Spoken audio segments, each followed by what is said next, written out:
यो देखिएको यतापट्टि यो सिक्किम साइड र नेपालको बोर्डरको चाहिँ पान्डिम पिक भन्छ होला, पान्डिम भन्छ। यता अझै यता राइट साइडमा थ्री सिस्टर्स भन्ने छ। यो चाहिँ तपाईँको सन्दकपुर चाहिँ यस्तो एउटा पोइन्ट हो कि एक ठाउँमा बसेर तीनवटा देशको हिमालहरू हेर्न सकिने, पाकिस्तान, भुटान र नेपालको यो भइगयो। अनि यहाँ अगाडिको चाहिँ कञ्चनजङ्घा, त्यो लामो यो चाहिँ कञ्चनजङ्घा भयो हो। यसको समिट पोइन्ट पनि हल्का देखिन्छ। यहाँबाट चाहिँ अब हामीले ठ्याक्कै यसो चाहिँ गर्न सकिँदैन। यो चाहिँ लेफ्टको त्यो गुम छिनेको कुम्भकर्ण हो। हामी ताप्लेजुङतिर चाहिँ स्थानीय भाषामा चाहिँ यसलाई फक्ताङ भन्छौँ। त्यसपछि अब मसिनो पिकहरू छ, त्यति जानु सानु भन्नेहरू पनि छ हो। त्यो चाहिँ अब यहाँबाट ठ्याक्कै क्यामेराले क्याच गर्नु कपाल गाह्रो हुन्छ। यो पाथिभरा मन्दिर ठ्याक्कै त्यो बादलको बिचमा पर्छ। बादलको पाथिभरा अलि यसो पर्छ, यसो पर्छ, यसो यतापट्टि। यो चाहिँ अब यता आएर चाहिँ एभरेस्ट भयो। एभरेस्ट, मकालु, लोत्से।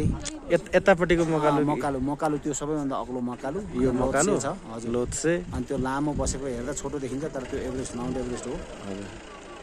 यतापट्टिको यो तपाईँ सबै हिमालयन रेन्जर छ।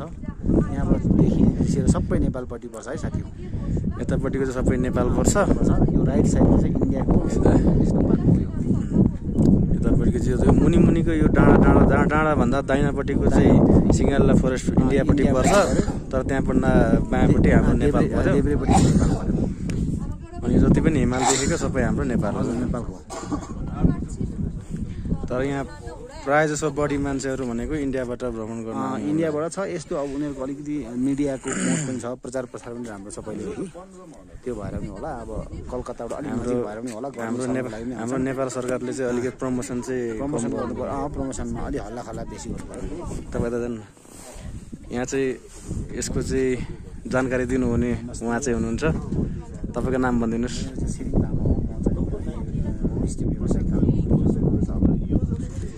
कालपोखरीमा होमस्टेको नाम चाहिँ? होमस्टे चाहिँ यालुङ होमस्टे भन्छ हाम्रो हैन।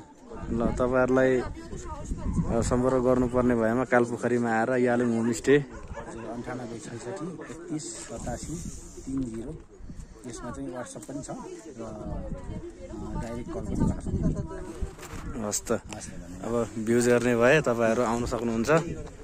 इलाम हुँदै देउराली हुँदै इलाम माइपोखरी देउराली हुँदै यता कालपोखरी हुँदै यहाँसम्म आइपुग्न सक्नुहुन्छ।